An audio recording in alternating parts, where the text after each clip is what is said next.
बुलढाणा जिल्ह्यातील खामगावातील घाटपुरी नाका परिसरात एका मोकळ्या जागेतील गवताला आग लागली।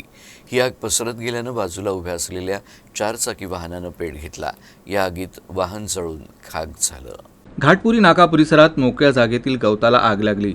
ही आग पसरत गेली आणि या 4 चाकी वाहनानेही पेट घेतला। नागरिकांनी लगेच आग विझवण्याचे प्रयत्न सुरू केले आणि अग्निशमन दलाला ही माहिती दिली। अग्निशमन दलाचे कर्मचारी घटनास्थळी पोहोचले आणि त्यांनी आग आटोक्यात आणली।